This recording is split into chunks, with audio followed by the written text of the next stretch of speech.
Thank you so much. Yes, my name is Berenice Hernandez Toro, Director of Financing in the National Forestry Commission of the Government of Mexico.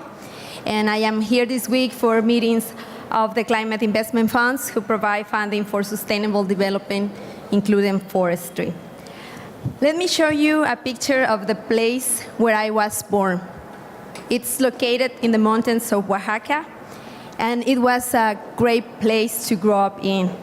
While doing so, I learned on a daily basis how important forests were to the livelihood of my community. And this is a reality for many in Mexico, since 70% of our territory is covered in forests, and 45% of this surface is owned by ejidos and communities, a Mexican particularity in terms of land property. This means that almost 11 million people depend on forests to live. On average, from 2010 to 2015, Mexico lost 92,000 hectares of forest every year. And while it was 22% less than the previous period, we continue working to reduce that number. Forests are a crucial part of an equitable and sustainable world, tackling climate change and enabling millions of men and women in rural communities to secure greater prosperity. They provide so many economic, social, and environmental benefits, and so far have not been fully appreciated. Forests can be engines of economic growth, energy generation, and food security. They help purify water and maintain water resources. One quote that has stayed with me along my efforts to the forestry sector goes like this: when forests do not have a high enough financial value or an opportunity cost satisfactory to producers, they tend to disappear. What does it mean for us policymakers? Simple. Any transformational change, policy strategy must aim to slow deforestation and forest degradation. It must also help to improve economic opportunities. We live in a moment of such importance for the planet. Climate change is an ever-present threat, and it's our duty to ensure that the Paris Climate Agreement and the Sustainable Development Goals are delivered. Unless we pay attention to the forest, I see this very difficult to happen. Stopping deforestation can reduce as much as 19% of global greenhouse gas emissions.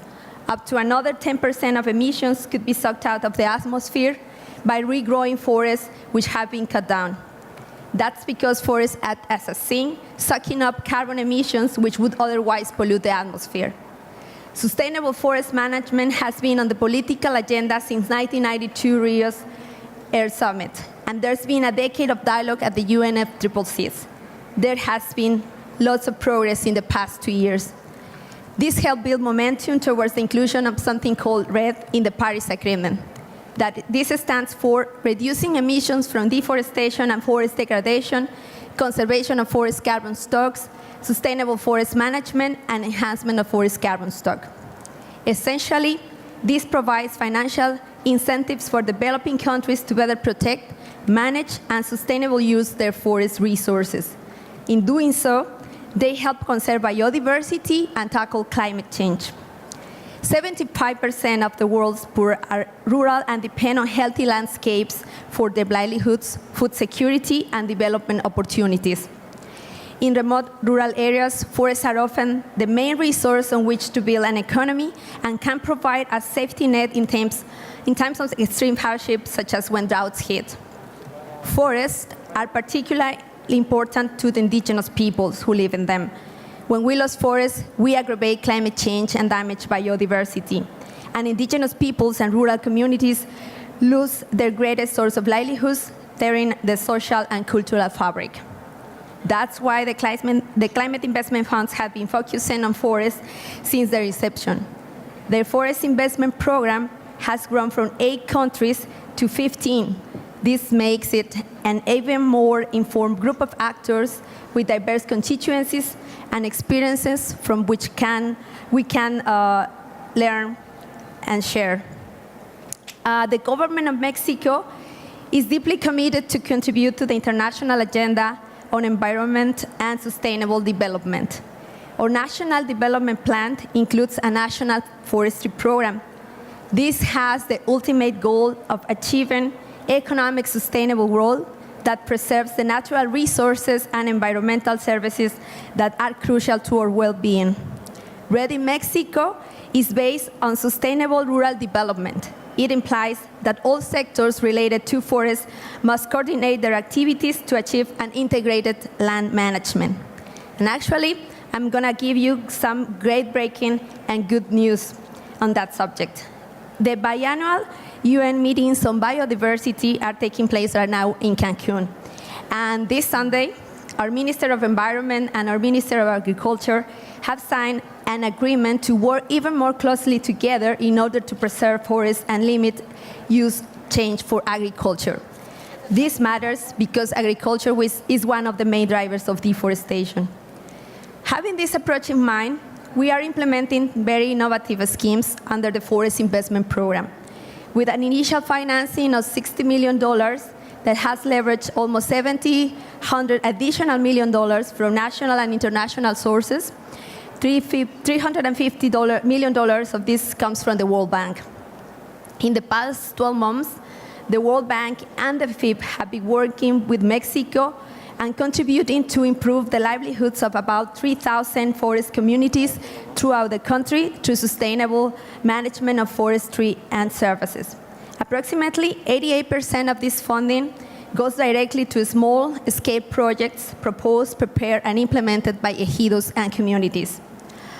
Also in Mexico, working with the Inter-American Development Bank, we are looking to address the lack of access for finance of ejidos and communities by helping them create financially and environmentally sustainable business in forest landscapes. Our investment plan is expected to transform and increase financing for low-carbon sustainable projects through concessional loans, guarantee funds, and technical assistance. I can tell you one thing. The forest sector is a complex one because the diverse actors operating in it and their particular interests. Yes. And it is this diversity, the coordination amongst them, and the lessons we have learned by working together that has helped to change the way the forest sector is regarded. Sure. An attractive sector for investments, a vital alternative for climate change mitigation, and for the people who live in it as a steady income source. We have more work to do, and it is more important than ever to have allies on every sector and every level of society, locally and globally, that help us spread the word on the real value of forests. I echo the thoughts of Mafalda Duarte, CIF, manager of the CIF. In this ever-changing world, let's keep our eyes on the prize. Finally, let me just say this. Forests are the heart of the world. Let's work together to keep them active and breathing and keep the planet and its people healthy. Thank you very much. So I'd like to open it up to the audience.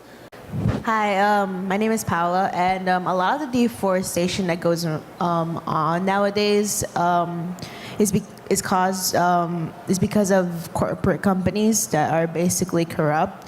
When it comes to the agreement that I believe you said 2 of your environmental leaders signed, will that involve will that have to, will that touch on the concept of them getting involved in those businesses that cause the wildfires and the deforestation? Well, in Mexico, we believe in rural sustainable development, which means that we can do all activities together in the territory, but in an ordered way. It means integrated land management. So we can have agriculture, we can have livestock, and also forestry. And if we plan and we have an integrated management, we can have all those things, because people who live in them, in the forest, also need agriculture and livestock. So it is about making possible that our policies, which are very aligned at the law level and the political level are actually aligned on the territory. So that is what we are doing. And also, regarding to your question, we are making sure that everything that we allow, it's according to law. I'm glad you made mention of your own area. I'm from Cameroon, and I'm on the Congo Basin area, just like the Amazon, the forest area. Unfortunately, emphasis is made on the community around the forest who have their livelihood on the forest, the villagers who go farming and hunting. Emphasis on laid on them. I think emphasis should be laid on the multinationals who come to deforest most of those forests. If in Cameroon and in Congo, you need to see the logs and the wood which is getting out of that area. If international community could put some kind of control, just as they've put in Ivory, some kind of control to make sure that logs which are taken from areas which are not yet sustainable, if you have to cut down trees, if you have to deforest, you've got to make it sustainable by planting. If they do not do that, then the local communities which I belong to and the Congo Basin, the villagers are all going to die. They are all going to be extinct because they have no forest anymore. They have no livelihood. That is their habitat. All the forest is being taken away by the multinationals. But it's very important for the international community to make sure that those areas which are preserved should actually be preserved, and any wood taking out of those areas should be controlled. I do not know what your institution is doing about that. If you can help us and explain to us what Mexico and other international institutions are doing about that, I think it's going to go a long way for me to carry this message back to my country. Thank you. Okay. That's a tough question. I could say that in Mexico we have a special characteristic in terms of land tenure. As I said before, we have ejidos and communities, and they manage their own land, so they are the owners of the land. So anything that has to be done in their territory needs to be approved by them for the main body of authority. We call it in Spanish asamblea. So the approval of the assembly needs to be taken into consideration. So everything that we do needs that permission. So as policymakers, we need to ensure that we are taking into consideration those structures of governance, right? And also regarding the international companies, I think in that regard, as government, we can have policies, yes, but also as citizens, we can have an impact. So because when we have choices, when we go to the supermarket and make a choice, we can have an impact in there. So it is not only a work for the government or the international organization, it's a work for everybody of us. So I think working together, we can have a greater impact. Absolutely. So we have a consumer power that can influence the choices that multinational companies make. Yeah, actually, I would like to say that in Mexico we are promoting the certification of the sustainable forest management, and in order for it to be something really important and that can have an impact in terms of monetary benefits, the consumers have a very big role to play, because if you go and buy a furniture that is made of it comes from a forest who has the certification of a well management resource, so that is what we can do, right? So. Absolutely. We have time for one more question at the front here. Hi. I have my colleague did some research in Indonesia. I'm not sure if Mexico is signature of the REDD+ agreement. The problem that my colleagues found in Indonesia is the discrepancy between the federal level, like the federal government in Indonesia, and the local government in Indonesia.